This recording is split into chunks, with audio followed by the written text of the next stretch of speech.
Hi everyone, welcome back to the channel. This week we're going to take a quick look at a 2023 Polestar that I rented from Hertz, and let's see how much it costs to drive 300 miles or 500 kilometers. This is a 2023 dual motor. As far as I can tell, most of the rentals are the dual motor. And I believe the price of this one, the MSRP in Canada, is about 55,000 Canadian.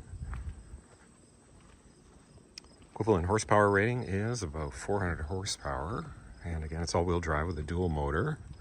The acceleration is pretty amazing with these things. That's one of the reasons why I like driving them occasionally, for something a little bit different. And to open the rear hatch, what you can do is just kind of kick below the bumper there, and then it opens right up. And the seats fold down. You got a fair amount of storage here, and you even have some more storage there underneath. And to close, we got the close and lock, or just the close. We'll just close that up here. And let's take a look at the Frunk, or the front here. You can see the particular model, the battery capacity, and open up the Frunk. Similar to any other car, opening up the hood up front here. And definitely if you're renting one of these, from Hertz in particular, make sure that the charging cables are in there, because they'll be looking for those when you return it. And I apologize while I try and get it open here. All right, requires two hands to get it open there. I was just stuck and had to lift it up a little bit, but no problem. Here's the latch you're looking for. Volvo's usually on the driver's side. Windshield washer fluid, that's pretty much it. You know, actually a friend of mine was asking if you could boost another car, like a regular car with this. I don't believe so. If you guys are aware, if that is a possibility, by all means drop a comment below. So we've got the, I believe it's the Volvo, the Polestar repair kit. Polestar is a company spun off by Volvo. And then here's this charging cable that you want to make sure you've got with you. So this is so you can charge it at home. And then it's got the two end connectors, so you can just plug it into a regular outlet, 120 volts, or you can plug it into 240 volts for a little bit faster charging. For this video, I'll be charging at a public charging station at a Petro Canada. Petro Canada, on one of the Canadian credit cards, the RBC credit card, right now has an offer for some free charging. So we'll be taking advantage of that to fill up, refuel before I go. One of the downsides, though, is the charging infrastructure in Canada is still somewhat limited. And I just noticed today they pulled out the chargers at the cell phone waiting lot at Pearson Airport. So there used to be some chargers there. They pulled those out, so it's kind of almost like a step backwards. Anyway, let's take a quick look. I'll put in the comments, I'll put a link down to a review I did of an earlier model. Everything's pretty much carryover. I noticed the Apple CarPlay now is full screen, which is kind of nice. Before it was like half the screen. Interior is very comfortable. Lots of room. The back seat. Front seat. And again, the seats fold down.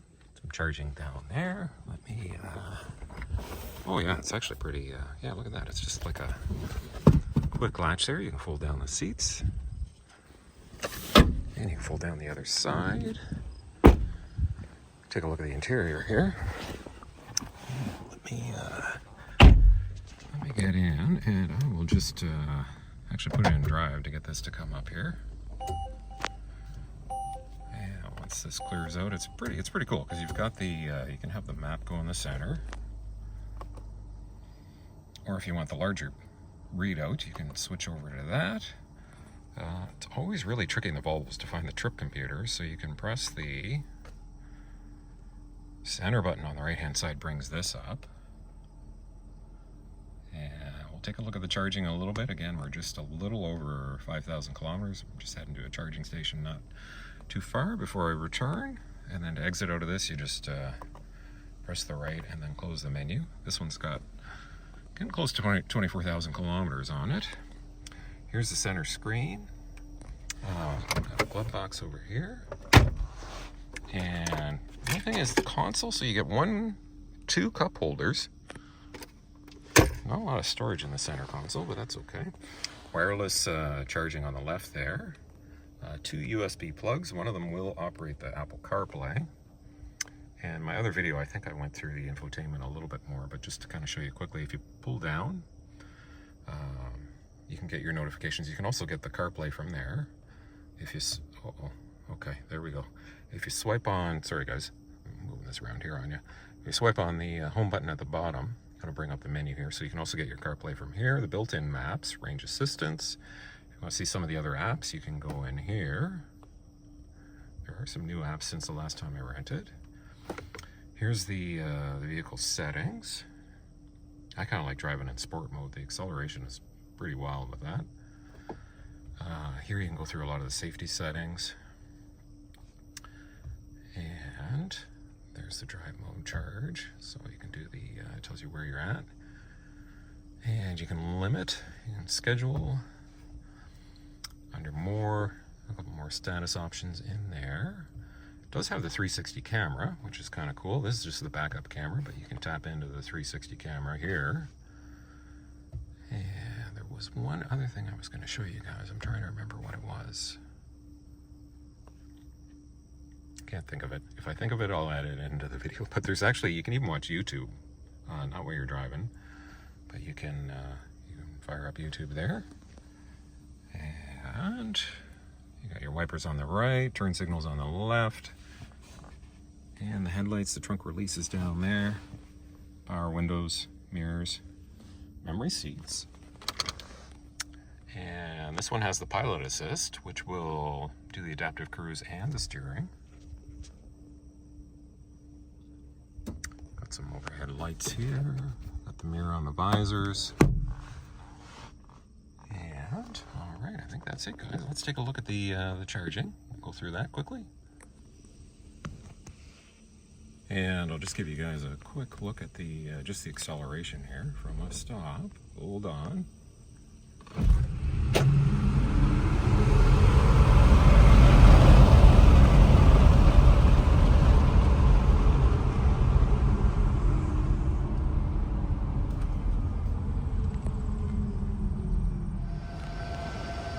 And we made it to the charging station here. I was lucky both were occupied, but somebody pulled out within a couple minutes, another Volvo.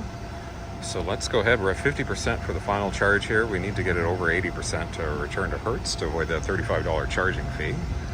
So let's go ahead and charge up here, and we'll tally up the total to go 500 kilometers or 300 miles. All right, so we're a little over 52% now. We're getting about 105 kilowatt speed. It's about 50 cents a minute here in Canada, so there's a slower charging speed as you get closer to being 80 or 90%. So it's a little bit more expensive to charge beyond 80%. So we'll keep going here and we'll tally everything up. Once we get up to 80%, I picked it up at 80%, so we'll take a look. My previous fill was down to 20%, and just the charger on the left was available, so it's maximum 100 kilowatt speed.